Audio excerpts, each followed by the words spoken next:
Kita persiapkan hati dan pikiran kita memohon kekuatan dari Tuhan, kita satu dalam doa. Ya Tuhan, memasuki minggu Advent yang kedua, kami kembali hendak mengarahkan hati dan pikiran kami kepada Tuhan. Biarlah di tengah-tengah segala kesibukan kami boleh kembali memperhadapkan hidup kami dengan firman Tuhan. Sehingga kami menyadari bahwa hidup kami hanyalah arak-arakan untuk menanti Tuhan datang untuk kedua kalinya. Dan biarlah kami boleh mempersiapkan diri kami dengan baik dan berkenan di hadapan Tuhan. Karena itu ya Tuhan, temani kami saat kami membuka Alkitab kami, membaca Alkitab kami dan mendengarkan firman Tuhan. Biarlah kami tidak hanya mengandalkan kekuatan kami sendiri, tapi Roh Kudus yang telah Tuhan curahkan atas kami, memampukan kami untuk sungguh-sungguh memahami apa yang hendak Kau sampaikan kepada kami. Kami jauh dari sempurna, seringkali kami lebih suka meninggikan hati kami lebih suka mengandalkan kekuatan dan kepintaran kami. Namun saat ini ya Tuhan, biarlah Tuhan boleh menyentuh hati kami. Sehingga kami boleh sungguh-sungguh mengalami perjumpaan dengan Tuhan yang boleh mencerahkan kehidupan kami. Tuhan pakai hamba-Mu dalam segala kelemahannya, Tuhan berkarya dalam kekurangannya, dan biarlah apa yang sudah dipersiapkan dan akan disampaikannya berkenan di hadapan Tuhan. Dalam nama Tuhan Yesus Kristus, Juru Selamat kami yang hidup, kami sudah berdoa. Amin. Bacaan pertama menurut Maleakhi 3 ayat 1 sampai yang keempat. Lihat, aku menyuruh utusanku agar ia mempersiapkan jalan di hadapanku. Tiba-tiba Tuhan yang kamu cari itu akan datang ke bait-Nya. Utusan perjanjian yang kamu inginkan itu, sesungguhnya ia datang, firman Tuhan semesta alam. Siapakah yang dapat tahan akan hari kedatangannya? Siapakah yang dapat tetap berdiri ketika ia menampakkan diri? Sebab ia seperti api pemurni logam dan seperti sabun penatu. Ia akan duduk seperti orang yang memurnikan dan menahirkan perak. Ia menahirkan orang Lewi, menyucikan mereka seperti emas dan perak, supaya mereka menjadi orang-orang yang mempersembahkan kurban kepada Tuhan dalam kebenaran. Maka persembahan Yehuda dan Yerusalem akan menyenangkan hati Tuhan seperti pada hari-hari dahulu kala dan seperti tahun-tahun purbakala. Demikianlah sabda Tuhan. Syukur kepada Allah.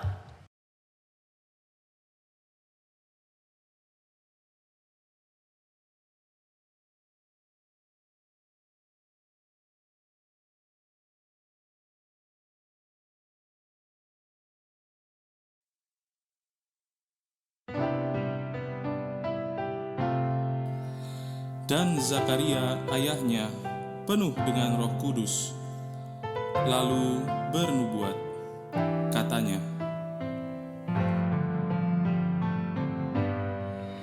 terpuji Tuhan Allah Israel, sebab Ia melawat umat-Nya. Terpuji Tuhan Allah Israel, Ia membawa kelepasan baginya.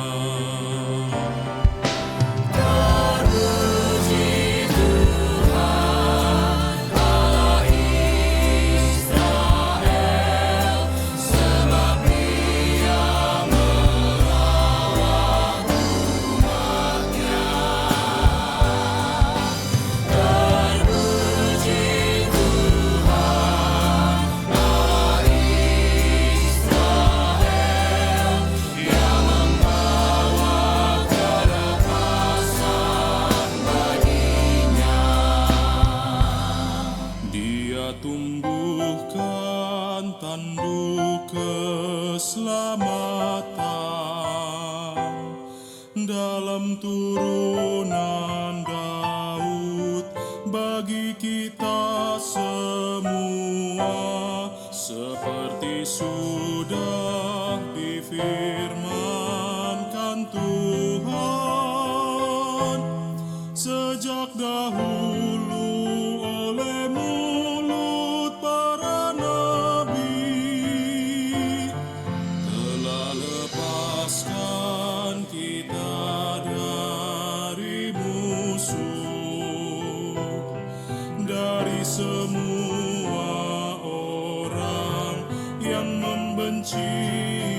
kita untuk tunjukkan rahmat ke leluhur dan mengingatkan perjanjiannya yang kudus.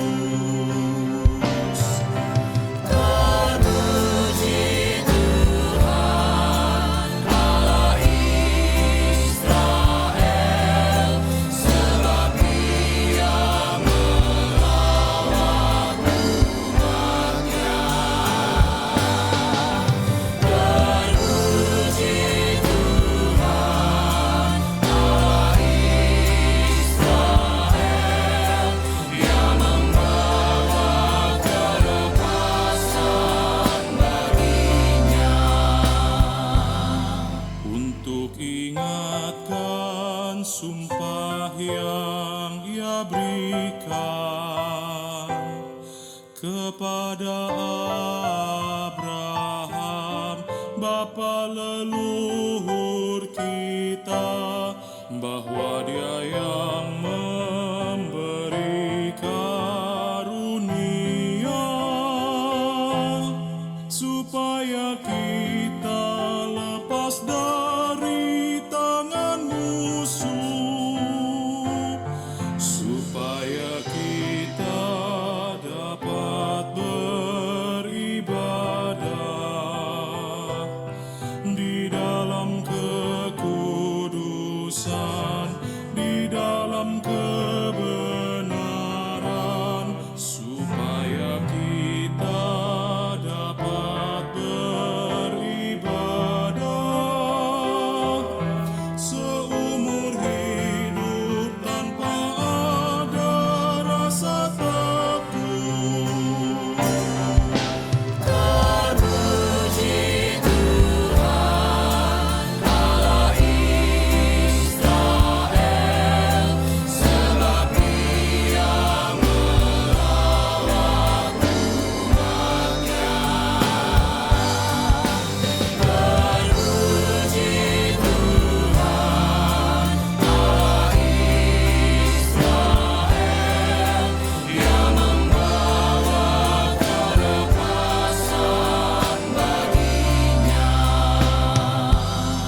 Dan wahai engkau anakku terkasih,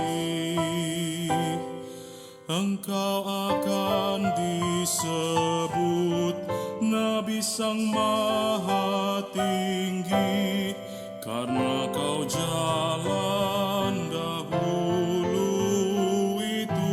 Tuhan, mempersiapkan jalan bagi Sang Mesias, untuk memberi kepada umatnya suatu pengertian akan keselamatan yang berdasarkan pengampunan dosa, yang oleh rahmat dan belas kasihan Tuhan.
Bacaan kedua menurut Filipi 1 ayat yang ketiga sampai yang ke-11. Aku mengucap syukur kepada Allahku setiap kali aku mengingat kamu. Setiap kali aku berdoa untuk kamu semua, aku selalu berdoa dengan sukacita. Aku mengucap syukur kepada Allahku karena peran sertamu dalam pengabaran Injil mulai dari hari pertama sampai sekarang ini. Mengenai hal ini aku yakin bahwa Ia yang memulai pekerjaan yang baik di antara kamu akan meneruskan sampai akhirnya selesai pada hari Kristus Yesus.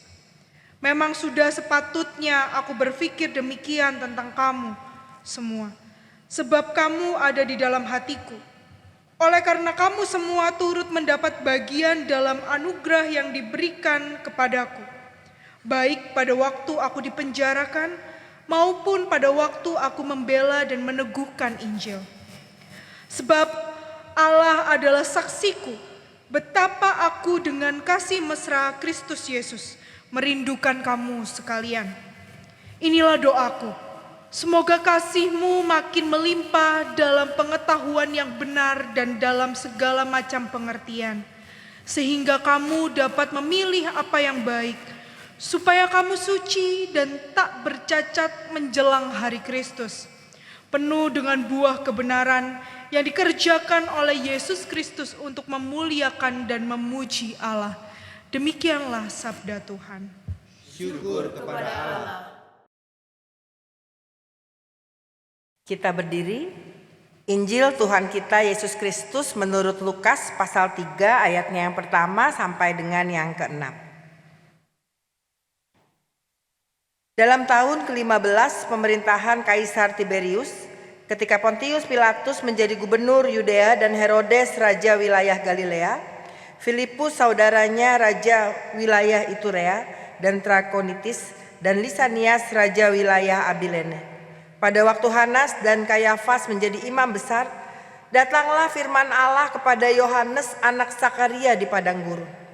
Lalu datanglah Yohanes ke seluruh daerah Yordan dan memberitakan baptisan tobat untuk pengampunan dosa, seperti ada tertulis dalam kitab nubuat-nubuat Yesaya.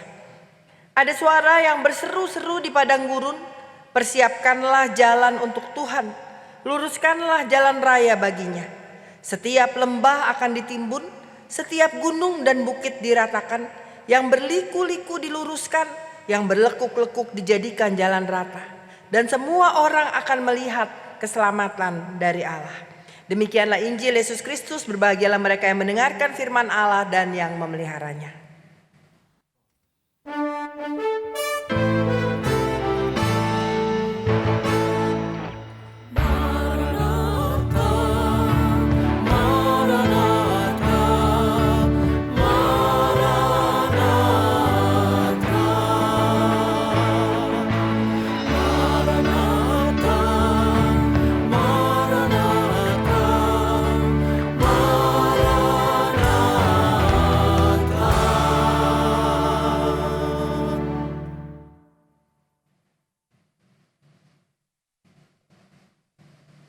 Benjamin Franklin pernah mengatakan begini, failing to prepare, you prepare to fail. Failing to prepare, you prepare to fail. Jika kita gagal untuk mempersiapkan, maka bersiaplah untuk gagal. Suatu ketika saya kayaknya baru pulang dari luar kota, terus besoknya tuh mesti pergi lagi ke luar kota. Lalu biasanya saya tuh suka siap-siap koper segala macam, karena biasanya perginya cepet-cepet, saya siapin koper biasanya pagi hari gitu ya. Tapi waktu itu karena udah pulang cukup malam, saya siapin dulu koper saya. Terus saya saat itu kayaknya pergi naik taksi gitu ya. Jadi saya udah pesan dulu taksi Bluebird. Terus Bapak Ibu ternyata saya lupa pasang waker. Jadi harusnya wakernya nyala gitu, saya sempat dulu siap-siap dan segala macam, terus bisa langsung berangkat. Ternyata waker saya nggak bunyi, tapi untung saya dengar telepon saya biasanya geter, tapi di tengah geter-geter itu saya agak sadar gitu, entah gimana saya bangun. Ternyata saya bangun karena tukang taksinya telepon. Untung Bapak Ibu, terus saya lihat jam, waduh ini tukang taksinya mungkin udah tunggu setengah jam telepon-telepon saya, terus saya baru ngeh gitu ya, baru sadar. Tapi untung Bapak Ibu saya udah siapin koper, saya udah siap-siap, jadi buru-buru saya langsung berangkat tergesa-gesa ke airport. Kalau saya pulang waktu malam itu dan saya tidak mempersiapkan apa-apa, Bapak Ibu, mungkin saya akan ketinggalan pesawat. Mungkin saya juga akan panik kalau ternyata saya nggak pesen taksi Bluebird gitu ya. Untung juga saya pesen taksi karena ternyata tukang taksinya itu telepon-telepon saya terus karena dia udah depan rumah, saya nggak ada. Perkataan ini mengatakan kepada kita, kutipan yang tadi saya sebutkan untuk kita semua, jika kita gagal untuk mempersiapkan, maka siap-siaplah untuk gagal.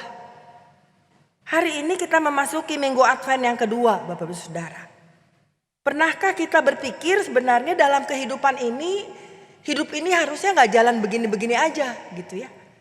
Hidup ini harusnya adalah sesuatu yang di dalamnya kita prepare untuk sesuatu yang akan datang. Hidup ini harusnya adalah sebuah persiapan.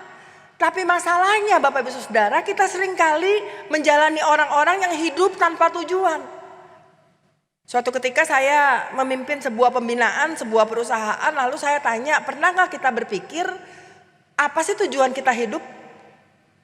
Pernah gak kita berpikir waktu kita masuk ke perusahaan ini, apa sih tujuan kita bekerja di sini? Atau jangan-jangan Bapak Ibu kita masuk dalam sebuah arus kehidupan tanpa tujuan, tanpa tahu untuk apa saya hidup. Kalau kita nggak even tahu apa tujuan hidup kita, kalau kita nggak even tahu apa yang menjadi fokus hidup kita, maka apa yang mau dipersiapkan? Kita akan jalan terus tergerus oleh sebuah arus hidup yang sangat dahsyat dan sangat sibuk, dan kita gerak aja tanpa arah, tanpa persiapan. Apakah itu yang terjadi dengan kehidupan kita? Maleakhi pasal 3 yang tadi kita baca bersama-sama Bapak Ibu, khususnya ayatnya yang pertama dan yang kedua. Lihat, aku menyuruh utusanku agar ia mempersiapkan jalan di hadapanku. Tiba-tiba Tuhan yang kamu cari itu akan datang ke baitnya. Utusan perjanjian yang kamu inginkan itu sesungguhnya ia datang, firman Tuhan semesta alam.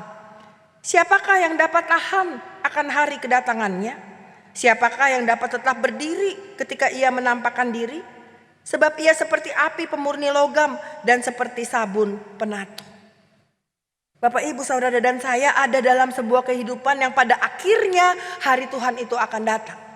Pada akhirnya Tuhan akan berhadapan muka dengan kita. Dan itulah sebenarnya tujuan akhir dari kehidupan kita. Dan masalahnya Bapak Ibu Saudara, kita failing to prepare berarti kita prepare to fail. Kalau kita tidak mempersiapkan diri untuk menyambut kedatangan Tuhan, maka tidak ada lagi waktu untuk berdandan saat kita berhadapan muka dengan Tuhan. Karena hari Tuhan datang seperti pencuri.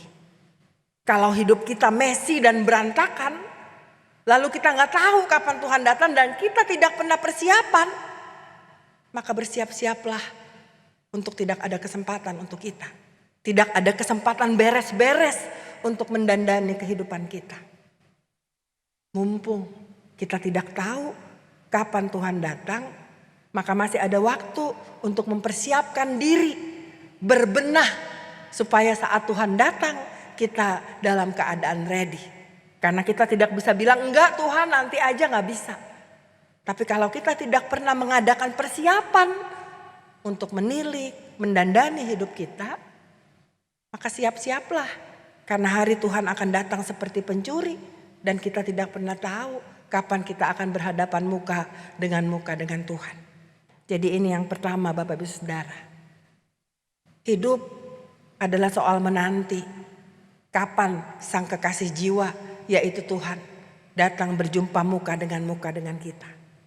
Dan dalam penantian, apakah Bapak Ibu Saudara dan saya sudah mempersiapkan diri? Apakah dalam penantian kita sudah mempersiapkan diri sedemikian rupa sehingga every time he comes we are ready.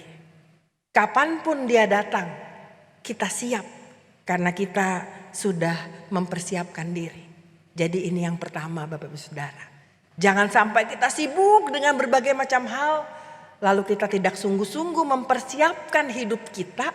Karena hidup kita adalah sesuatu yang harus dipertanggungjawabkan saat kita berhadapan muka dengan Tuhan. Dan kalau kita baru terakhir sibuk siap-siap, maka mungkin gak ada waktu untuk Bapak Ibu, Saudara dan saya. Ini yang pertama Bapak Ibu Saudara. Hal yang kedua, saya mengajak kita membuka Injil Lukas pasal 3 yang tadi kita baca bersama-sama. Jadi apa yang harus kita persiapkan untuk Tuhan?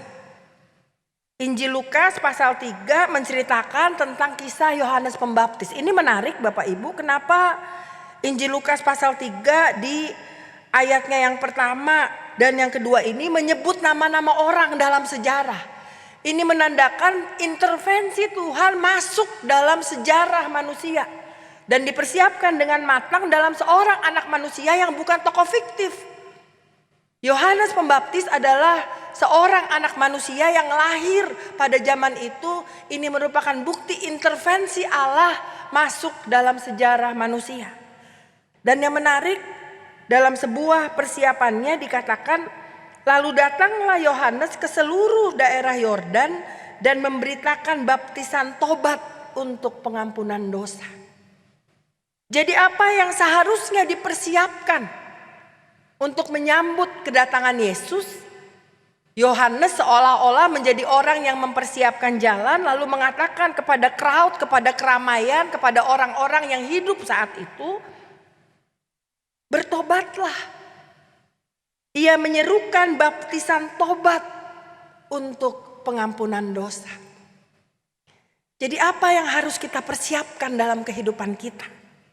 Yang harus kita persiapkan dalam kehidupan Bapak Ibu, Saudara dan saya adalah sebuah pertobatan.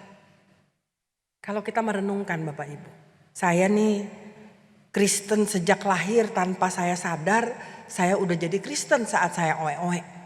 Mungkin sejak saya dalam kandungan, saya juga sudah didoakan. Saya nih Kristen, entah sejak kapan, entah mungkin waktu saya masih didoakan pun, saya sudah Kristen. Sehingga seringkali Bapak Ibu pengalaman saya, karena saya dari awal sudah Kristen, maka pertobatan menjadi sesuatu yang tidak terlalu mencolok gitu.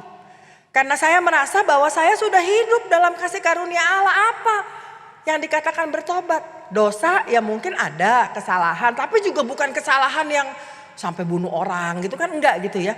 Pertobatan ini sesuatu yang sophisticated, yang terasa begitu besar sehingga menurut saya seringkali, mungkin ini hanya pergumulan saya, tapi saya pikir juga menjadi pergumulan kita.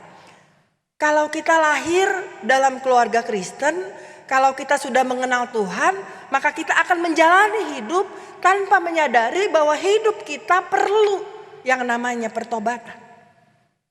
Seringkali kita kurang memeriksa diri dan menyadari bahwa hidup gue cukup oke gitu ya. Kita tidak sungguh-sungguh mengadakan sebuah sudden change, sebuah perubahan yang luar biasa gitu ya. Sehingga orang begitu ngelihat kita, oh beda nih. Karena apa? Karena kita ngerasa sejak saya lahir saya udah kenal Tuhan. Saya gak perlu juga berubah sedemikian drastis. Padahal mempersiapkan diri berarti bertobat. Terus menerus menyesali, bertobat, menjauh dari sesuatu yang tidak menyenangkan hati Tuhan. Tapi saya khawatir Bapak Ibu Saudara dan saya tidak sungguh-sungguh mengalami perubahan yang berarti. Karena seolah-olah Tuhan sudah ada terus dalam kehidupan kita. Jadi mari hal yang kedua, saat kita memasuki minggu Advent yang kedua, saat kita menyadari kita akan berjumpa dengan Tuhan, maka bertobatlah. Lihatlah diri kita, kalau kita bilang, gue dari dulu sampai sekarang gak pernah ada perubahan nih. Gue dulu dari zaman emak bapak gue memang pemarah, ngomongnya emang begini kenceng, jadi lu jangan kesinggung. Gue memang gampang nyinggung orang gitu, gue gak berubah. Itu kecil, tapi berarti itu membenarkan bahwa kita tidak pernah akan bertobat. Kita akan bilang terima deh gue emang begini nih.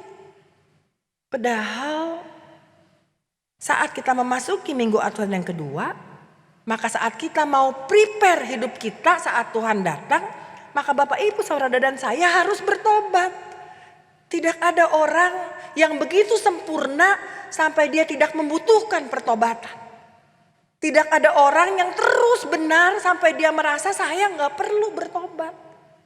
Tapi karena kita sudah hidup dalam kasih karunia Tuhan, seringkali kita merasa diri kita terlampau baik. Yang perlu bertobat orang lain, bukan diri kita.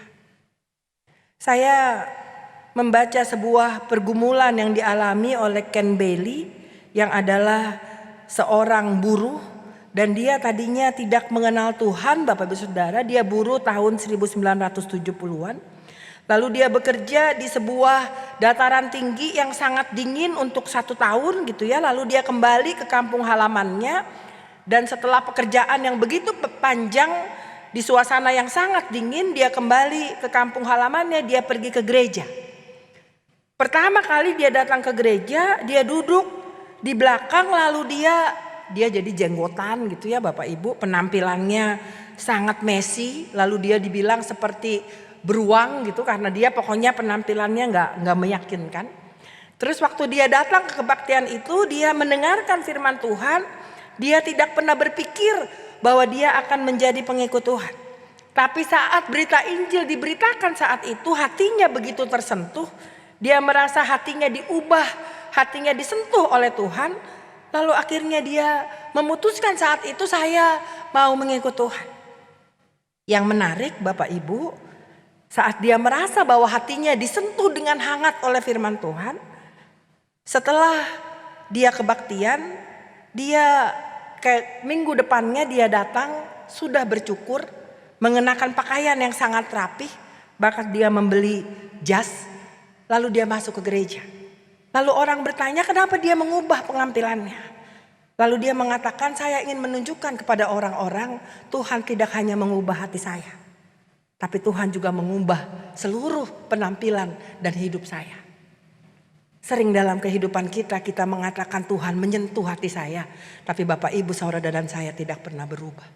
Sehingga perubahan atau pertobatan itu tidak terlihat dalam keseharian kita. Mari jangan cuma tersentuh dengan firman Tuhan. Jangan cuma tersentuh dengan berkat-berkat Tuhan yang luar biasa. Tapi ubahlah apa yang bisa kita ubah. Sehingga pertobatan menjadi sesuatu yang kita lakukan sebagai sebuah persiapan. Kalau Tuhan datang menghampiri Bapak Ibu, Saudara dan saya. Ini yang kedua Bapak Ibu Saudara. Hal yang terakhir saya mengajak kita merenungkan dari Filipi pasal 1. Kita lihat kembali bersama-sama Filipi pasal 1 yang merupakan surat Paulus kepada jemaat di Filipi. Lalu yang menarik di ayatnya yang ke-6. Mengenai hal ini aku yakin bahwa ia yang memulai pekerjaan yang baik di antara kamu akan meneruskannya sampai akhirnya selesai pada hari Kristus Yesus. Kalau kita lihat baik-baik Bapak Ibu, maka di sini dikatakan ianya ini huruf besar gitu ya. Mengenai hal ini aku yakin bahwa ia ini adalah Tuhan.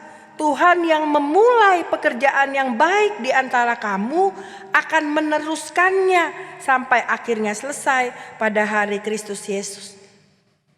Segala perbuatan baik, segala pertobatan hidup yang kita jalani, Tuhanlah yang memulainya. Dan Tuhan tidak pernah akan meninggalkan kita berjuang seorang diri dalam kehidupan. Tuhan akan memampukan kita untuk meneruskan apa yang harus kita lakukan sampai akhir. Dan Tuhan tidak pernah akan meninggalkan kita.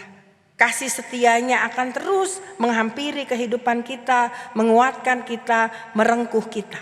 Sehingga Bapak Ibu Saudara, mari terus kita mengingat bahwa apapun yang terjadi dalam kehidupan kita saat kita berupaya untuk bertobat, berupaya untuk berubah, berupaya untuk menjadi lebih baik, Bapak Ibu Saudara dan saya tidak pernah berjuang sendirian. Seberat apapun, sesusah apapun, mari persiapkan hidup menjadi lebih baik. Bukan karena kita luar biasa, tapi karena Tuhan yang telah memanggil kita masuk dalam pertobatan akan menguatkan kita, menopang kita, sehingga nanti saat Tuhan datang kita berupaya hidup kita tidak bercacat celah. Bapak Ibu mungkin sudah tidak asing dengan lagu ini. Setiamu Tuhanku mengharu hatiku, setiap pagi bertambah jelas. Lagu itu diciptakan oleh Chisom. Chisom ini Bapak Ibu adalah seseorang, Thomas Chisom, dia terpukau dengan berkat-berkat Tuhan. Jadi dia mengatakan, penghasilan saya tidak terlalu besar karena saya harus berjuang melawan sakit penyakit. Sehingga hampir pasti penghasilan saya seringkali terlalu pas-pasan. Tapi toh di tengah-tengah keadaan yang begitu sederhana, begitu tidak berkecukupan berkelebihan, tapi juga tidak berkekurangan, dia merasakan great is thy faithfulness. Betapa setianya Tuhan menopang dia berperang melawan sakit penyakitnya. Betapa setianya Tuhan mencukupkan dia untuk terus berjalan dalam kasih setia Tuhan. Bapak, Ibu, Saudara dan saya tidak pernah kehilangan cinta Tuhan. Bapak, Ibu, Saudara dan saya dalam segala perjuangan kita untuk terus menerus menjadi lebih baik, selalu ada dalam kasih Tuhan yang sempurna. Cinta Tuhan tidak pernah kurang karena Dia yang memanggil kita untuk menjadi lebih baik. Tidak menjadi Dia yang jauh, tapi Dia yang dekat. Berjuang dengan kita, menguatkan kita, menopang kita. Jadi saat kita melakukan hal baik dan kita merasa ingin berhenti untuk melakukan hal baik, jangan pernah berhenti. Rasakan lagi kasih setia Tuhan yang terus mendekap kita dalam cintanya. Saat kita merasa begitu lelah memperjuangkan kebenaran dan dikecam orang, jangan pernah berhenti. Rasakan kasih setia Tuhan yang terus menguatkan kita sampai kita ada sebagaimana kita ada saat ini. Saat kita berjuang dengan berbagai macam hal yang kita hadapi dalam hidup, jangan pernah berhenti untuk terus melakukan yang terbaik. Karena Dia yang memanggil kita setia. 3 hal Bapak Ibu Saudara, saat kita diajak untuk mempersiapkan diri kita, persiapkanlah jalan bagi Tuhan. Maka hal yang pertama, mari kita persiapkan hidup kita dengan baik. Karena kita tidak pernah tahu kapan Tuhan akan berjumpa dengan kita muka dengan muka. Hal yang kedua, mari mempersiapkan diri berarti bertobat. Menjadi lebih baik hari demi hari. Karena Bapak, Ibu, Saudara dan saya bukan orang yang sempurna. Kita hanyalah orang yang penuh dengan cacat celah. Hal yang ketiga, Bapak Ibu Saudara, Dia yang memanggil kita setia. Dia tidak hanya memanggil kita, tapi Dia juga akan terus melimpahkan dan mencukupkan kita dengan apa yang menjadi kebutuhan kita. Selamat mempersiapkan diri, jangan lengah, jangan lalai. Kiranya kita mempersiapkan yang paling baik yang kita bisa persiapkan untuk Dia yang memberikan yang begitu baik untuk kita. Tuhan menolong kita. Amin.